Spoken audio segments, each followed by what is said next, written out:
Today we're going to look at bizarre magic, and we haven't really dove into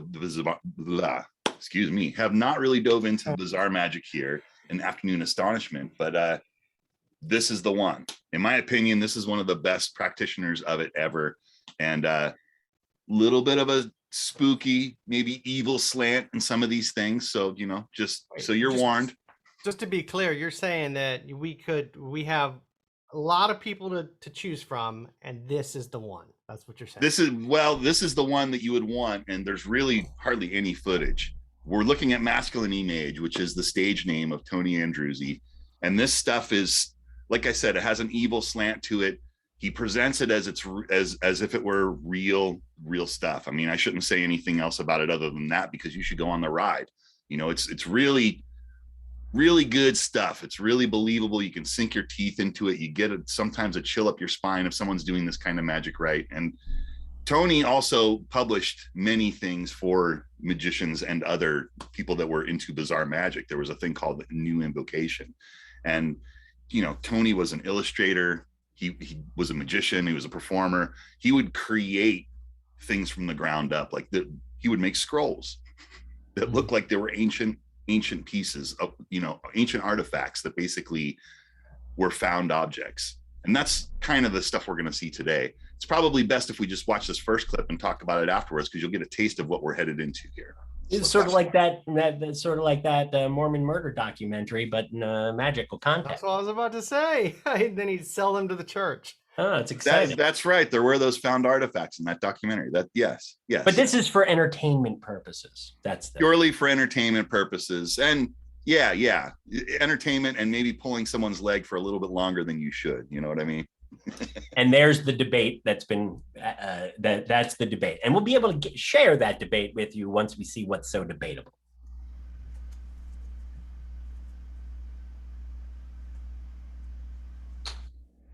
No audio. We go on and on and on, and then sometimes. So Ethan, start it over, buddy, and reshare the screen and make sure you're sharing the audio, because we couldn't hear it. It sounded really muffled and low. So I'm guessing maybe the audio wasn't shared. Was the video on screen for you? Yeah, no, it was shared. It's really low audio. Okay. Turn your computer sound up, everybody.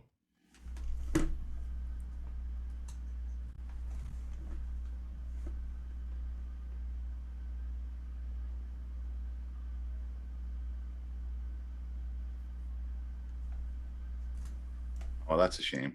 Of an ancient craft. There you go. And when I got back to the lodge, I inquired about that cairn, and I was told that this was a place where old Goody Nan had been burnt at the stake for being a witch. And this nail was probably one that was used to nail her hands through the stake. A rather bizarre way of confining her. But you hold this nail between your fingers and concentrate on it, you can almost see a miasma of evilness rising from it, and smell of burning flesh. Here, you hold it. Perhaps it was just imagination. So we missed just the beginning of the story. He says that he went out for a walk and he found a big pile of rocks in Scotland, and he found this nail, and it was clearly a handmade nail. And he went back to the inn that he was staying in, and he asked them about it, and they said it was from that burning of that witch at the stake at that place. So he has this nail that he shows, and then that nail starts to smoke. It's unfortunate we didn't get that little bit of a intro, but I think this is what I think it is, isn't it? I don't know. What do you think it is? What do you Remember smoke from fingertips? Oh no, this is a whole other It's a different process. thing. Oh, okay, it's a different thing. Yeah, the nail pretty much does the work in this situation. It's so great. Unexpected. Yeah, really neat. It's so great.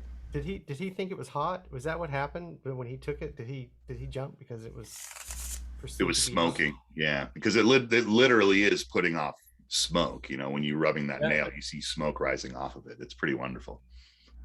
I've seen a couple other people adapt this idea to try to use the same thing that Tony's using here, where the nail is just pointing to a larger story and letting your imagination sort of do the work. You know, it's pretty cool.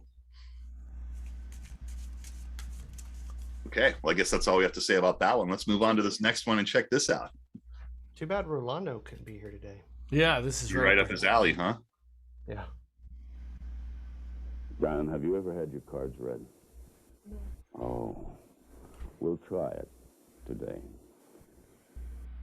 We'll try it my way. Rather bizarre. Because here I have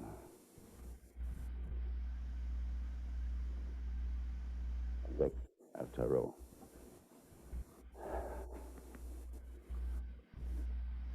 For centuries, men have been trying to prove or disprove the efficacy of the psi factor. I won't do anything quite that mundane. What I'm going to try to do is take you back to the genesis of all this.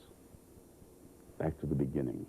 Back to the time of schools of mysticism that existed eons ago, before our modern epistemologists turned their back on magic out of a fear spawned by ignorance, or even ignorance spawned by fear. Back to the times when magic was real. Remember one thing. What man knows, he calls science. What he has yet to learn, he calls magic. Both are real. Don't think this is witchcraft or black magic. It's not. Just a psychodynamic experiment to see if all of this wisdom of those sages back then were valid. And I ask you one thing, Jen. Your cooperation, because the elements with which we will be working are fragile and unpredictable, and any sudden outburst could, if not be dangerous, at least detrimental to the proceedings. So let us try to fulfill your karmic possibilities here with this deck of cards. Just to make it easy, let us take some of these cards and find, oh yes, just the major arcana.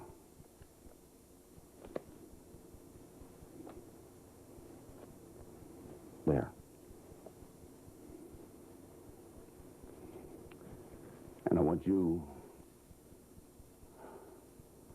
just very arbitrarily, pick one that happens to look a little pretty to you. You feel a predilection to touch. Look them over.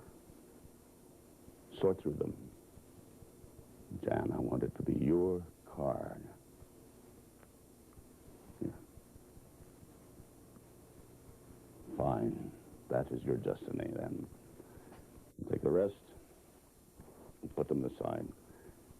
The Empress, the Queen card. And your card, it'll place someplace in the deck. So. And now we shall do obeisance to the god, the Sago.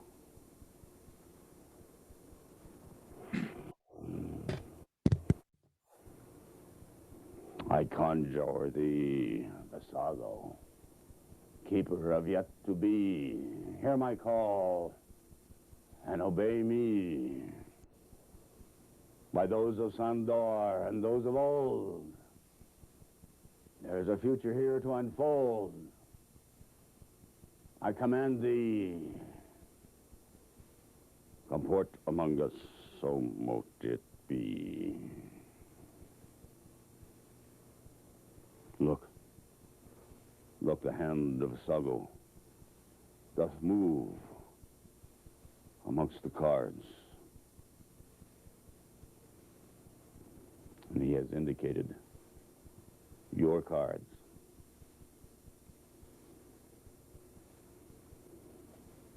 Here we have the Chariot.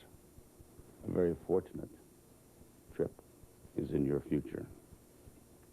You are contemplating perhaps a change, a new venue. And behold, the Ace of Clubs.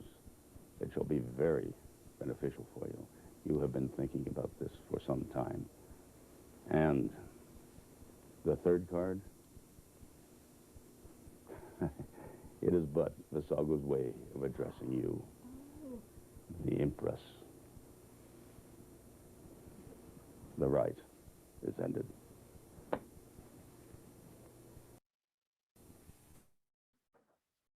Cool. It's it's very far out, my friend, very far out. Not everyone's cup of tea, I understand, because it definitely is about a connection with, in my opinion, it seems to be the best bizarre magic place for a very few people or one-on-one, because it's an experience that you're creating for that person. It's not like a regular magic trick. It's definitely its own beast. And yeah, I think it's pretty great. It doesn't scale, you know what I mean? I think it's like any art, it makes sense if before one sort of jumps ahead to the end, one sort of decides, investigates a little bit what the artist was attempting to do, as opposed to just like it, don't like it, love it. That's swell. And ultimately, that's all anyone needs to know for what they're going to do with their time. But when you're watching any piece of art, first, it's important to understand what they're trying to accomplish and how well they're doing what they're trying to accomplish. And I sort of feel like, as a close-up magician, I understand what it's like to make a card rise out of the deck and to have a spectator, whether for lack of imagination or perhaps poor performance on my part or whatever reason, for people to go, cute parlor tricks. The word parlor tricks came up in a party the other night, and I had to explain to some friends of mine that parlor tricks are like not a compliment to a magician. Parlor tricks is what you say when you've been a victim of tricky banking practices or something like that. Your parlor tricks, Well, I happen to know some beautiful parlor tricks. The card rises out of the deck and everything, perform them in a parlor theater. It's parlor tricks, but that's not ever what people mean when they say parlor trick. So this fellow clearly, and we have a little intel on this from people who knew him before he chose this as his performing persona.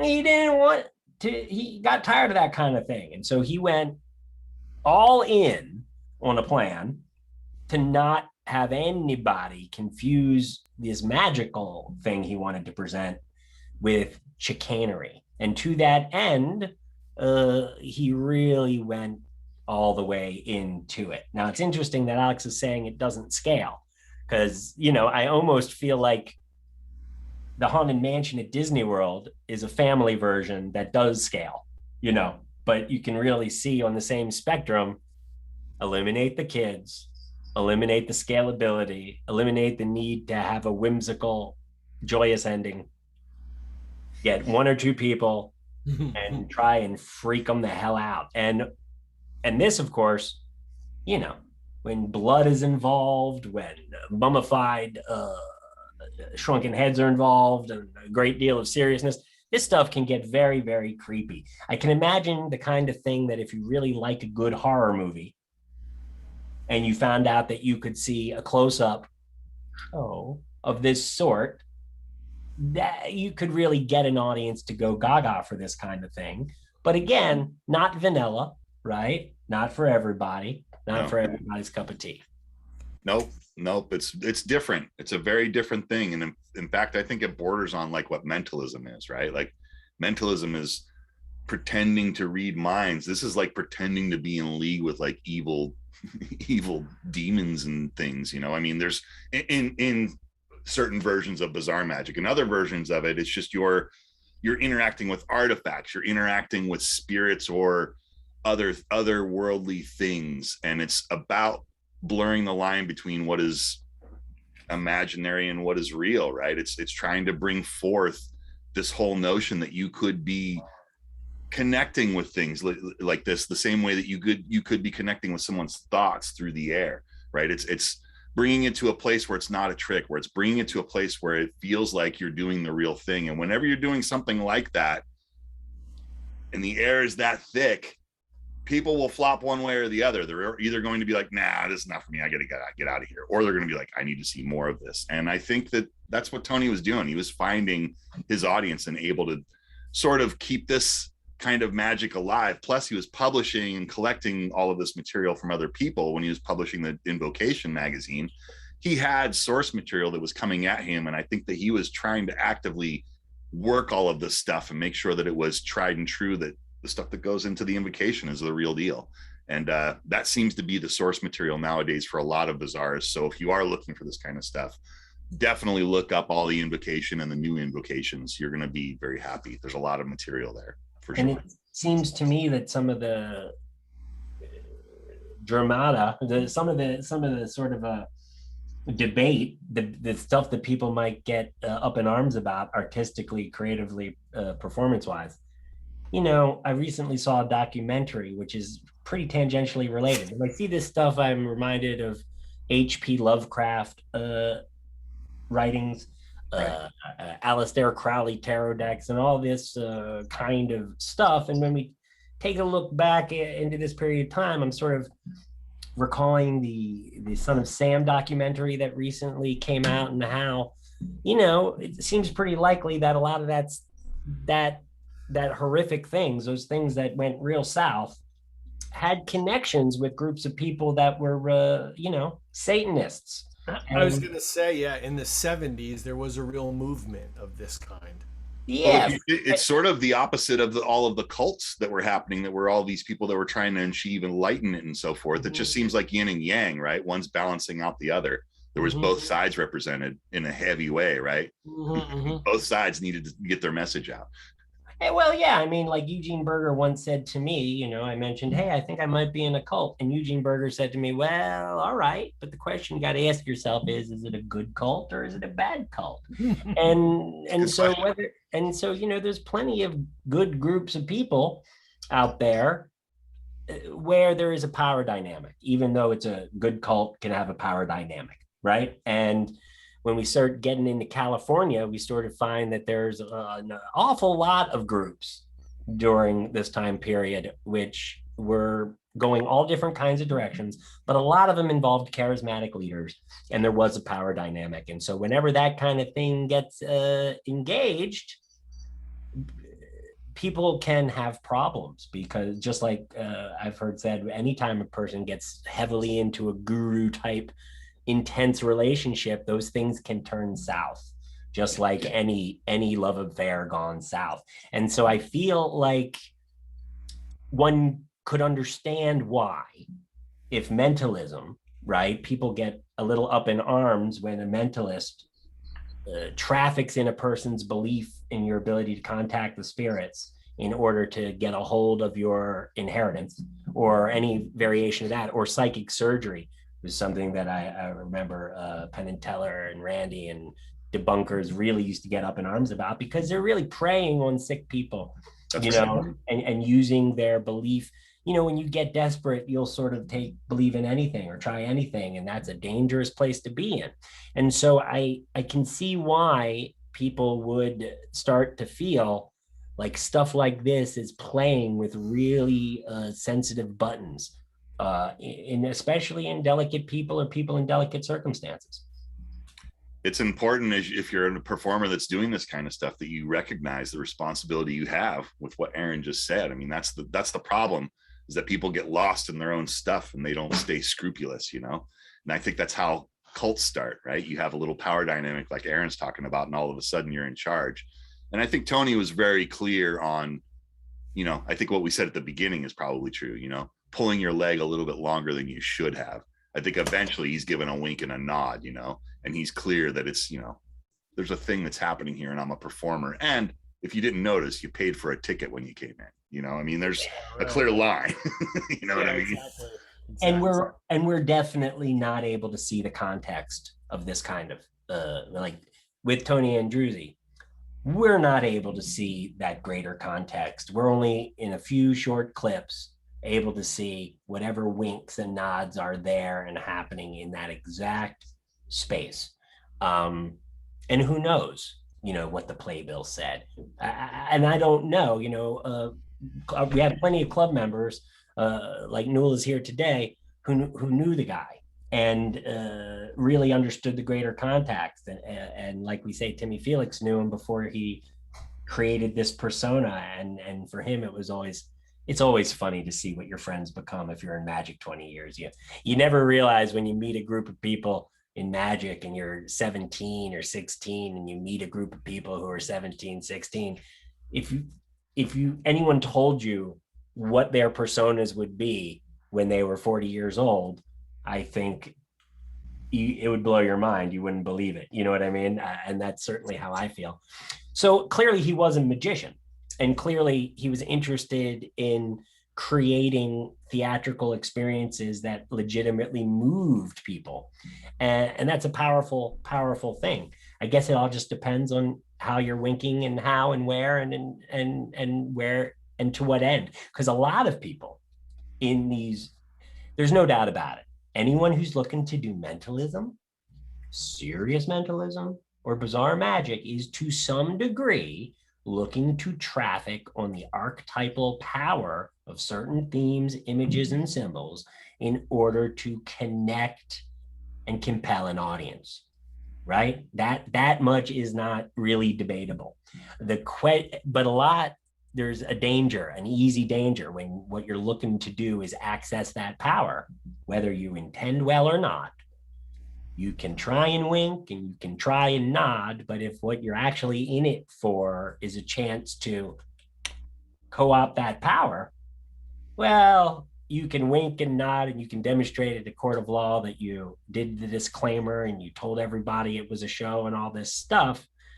But the nose knows, as Red Fox used to say. And if the intention is otherwise, well, it's just like anything else. You can make sure the disclaimer is not remembered any more than whether that coin was heads or tails when you last looked. That's just misdirection.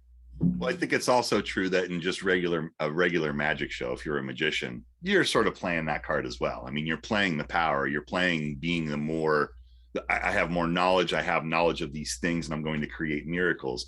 Whether or not you're going to the level of, what these guys are doing, I don't know if that's necessarily going to be the case, because inherently with mentalism or bizarre magic, it's got a believability factor that's just not there with a magic show. Magic show is like, everyone knows what a magic show is. It's part of the Disney, catalog. It's just a thing that is part of the world, that there's magic performers that do magic things. But I mean, if you go even look at Disney's like darkest version of it, and you look at Fantasia, they show the dark side of what magic is. And I think that all is there in magic. It's a little bit softer blow than it is when you're doing mentalism or bizarre magic, because with those, it's implied that it's real right off the bat. And with magic, it's sort of implied, and it's always hanging around in the background. Whether we want to talk about it being the truth or not, it's always there. There's always that power dynamic. It's a little bit easier to swallow than just a standard magic performance.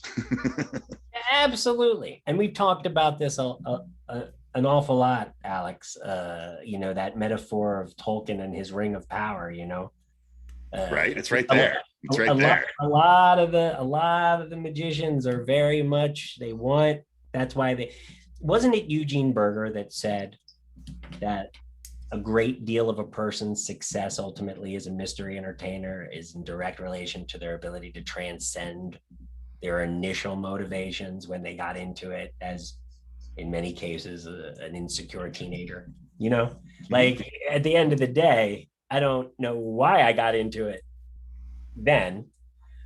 I don't know if I would have chosen the exact same reason today, but I know that it's a whole different thing, and I hope should be. Yeah, I hope when we're lucky, the beautiful thing about picking an art form is that within any art form if you unpack it enough, you'll find the tools to your own release, I think that's exactly right. to give sort of an analogy, I have a handful of friends that are stand-up comedians, and sometimes comedians talk about their friends that, you know, they go to therapy, or they, you know, they go on some retreat, or they learn to cook, and they're doing something else in addition to comedy. And sometimes it'll happen that these people no longer need to do comedy, right? Comedy for a lot of comedians is therapy. They go on stage and they get to lay it all out. They have a sounding board where they can get the stuff out, and they feel like, my conscience is clean, right? I think a lot of that's going on in Magic. It's like what you're saying, you know, people come into Magic for all different reasons, and hopefully if you're paying attention, those reasons evolve as to why you love Magic as you are in Magic longer. But the reality is a lot of us get into Magic for the thing we were talking about before. We're looking for some form of power, even if it's just being the cool guy at the party or whatever, right? That's like one of the first myths you encounter in Magic. Learn a magic trick, be the life of the party. If you weren't the life of the party before, the magic trick's probably not going to help much. You know?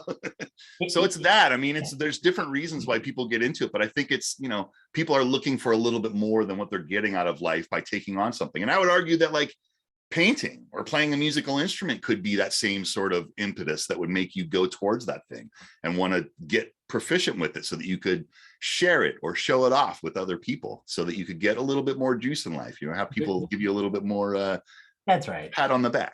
But there's definitely some truth to the fact that the performance arts, telling jokes, getting up on a stage, it's a more direct, you know, it's a little subtler with painting, right? The things that cause you to want to get up on the stage and say, hey, everybody, look at me. For my own self, you know, we're here representing the Conjurer Community Magic Club, which is literally an online community that's dedicated to facilitating the relationships that have always helped magicians learn this ancient craft and mature in it and grow as people and magicians. It's a wonderful thing. But it never would have come together.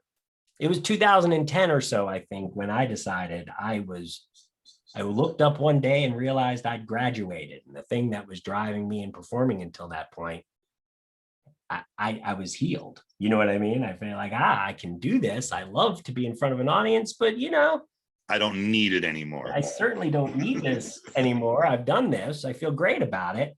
What would feel best now and help people the most? And for me, it ended up being to get together with my friends and start sharing and helping other magicians. It's interesting that we have a close-up magician here who, trying to find the meaning, trying to find a way to make it count, said, I'm going to go all in. And I have no doubt, from everything I've heard about Tony Andruzzi, his intentions were quite loving.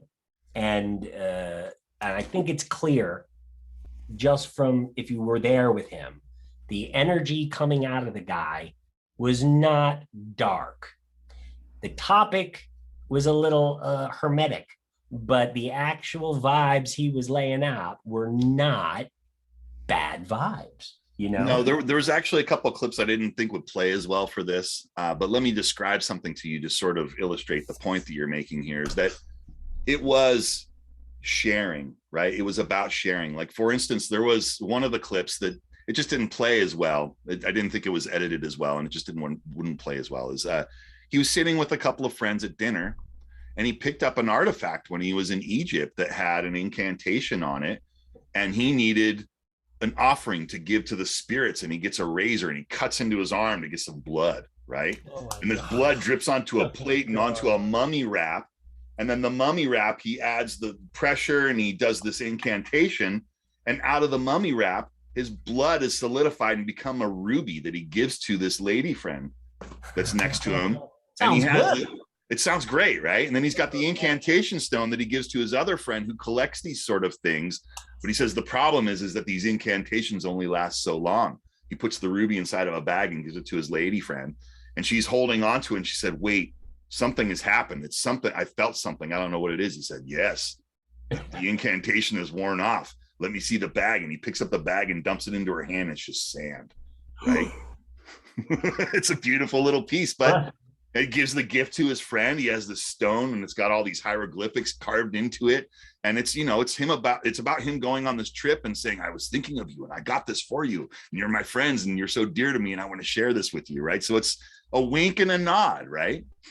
I got to tell you, Alex, I hope you won't be angry with me later. I know this isn't information you tell everyone. Wow, spoiler alert. But there was a summer many years ago when Alex allowed to me that as a young man, maybe as an adolescent for a time, he got interested in, a particular vampire novelist. Right? That's true. It's true. Right? And, I was like, I'm into that. I want to read it all. I love fiction. You know what I mean? I love anything that's good and well done about magic. It's great. And so I went on this journey of exploration and I read these vampire novels and I read these witch novels right up until the point where Alex mentioned that the ride was essentially, unless you were a completist, you'd had the important part of it. And I really feel like the trick you just expressed, I remember those books about those witches and I remember those books about those vampires and how good they were as novels about the appeal of these topics, totally. Good yarn about these things. That trick you just shared conveyed to me something of like what I would feel reading a particularly compelling one of those stories in the form of an impromptu close-up trick. Alex has another mentor. I'm sorry to be talking so much about, but he's right here. At least he can defend himself. Alex I have to. did an early apprenticeship because of many fortunate reasons, but really connected with Paul Harris, who is really idolized in the close-up magic field for really popularizing a certain kind of impromptu, hey, let me show you something strange. Look at what's here. It's not a show, right? It's like super naturalistic because it's not, hey, I'm going to do magic with ordinary things. It's more like, hey, let me see your hand, and something's happening that's weird and strange. And now let's explore astonishment for the sake of exploring astonishment. Yeah. Yeah. And I feel like that trick he just described, not only, as you can see, it's the same principle on one level. And on another level, he's managing to give people what you might get out of a beautifully well-constructed, I dare say, horror novel. Stephen King is another master at writing what, the cover looks like it's about scary. And sure, there's scary inside it. But, that terrifying Stephen King story that turned me on as a kid was actually about a bunch of kids that come together to defeat a bad guy who happens to be a really scary bad guy. But that's what it's about, right? That's what the story is. Yeah. And so I think sometimes we can get confused because we let the theme, the high concept, the vampire, the fang, whatever that is, the alien spider, confuse us with the fact that what the story is really about the same thing all good stories are about, right? About us, yeah. It's about connections. It's about humans. It's about our relationship to the place that we live. Yeah, totally. So do we have one more to see? Yeah, we have one more, and this one's a little bit quicker. So let's just check this out. So another fun one. I love this one. Greetings, companions. I'm delighted to tell you of a new arrival in the Mage's oubliette. A recent shipment from the digs at Cardor has just arrived. And it is proclaimed to be none other than the hoofprint of Pazuzu. I've inspected it, and unfortunately, in transit, the dirt was disturbed. And this tray is nothing other than the dirt on which, at one time, eons back, the feared god, Pazuzu, had trod. Unfortunately, there is no physical evidence that we can see. But fortunately, I do have here a scroll that proclaims to have an incantation that would conjure back, briefly, but for a moment perhaps, Pazuzu. Let us try.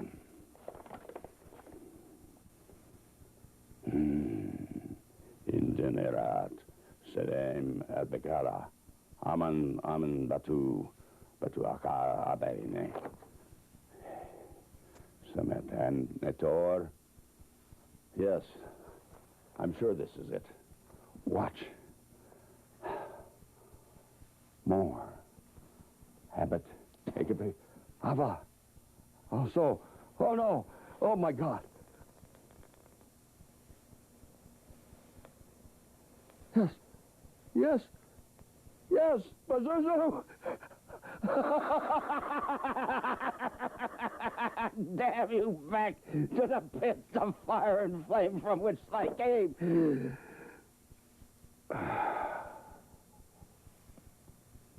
So be it. The rite is ended. That's pretty great. I half wish we'd opened with that because I feel like I was like, I get it. I feel it. Yeah. That might have been the opener, I think. Papa Legba, the show. Right? I tell you, man. I was a little. I was a little scared. It seemed real. Yeah, watch out for Pazuzu. Watch out in your dreams. I don't know, man. So funny. I love this kind of thing when it's in a comic book. I think magicians probably get a little bit thrown off with things that challenge our idea of what magic is. Magic is such a big umbrella. There's so many things that are a form of magic, right? That's true. I was just gonna say this is a great trick for the church picnic right here.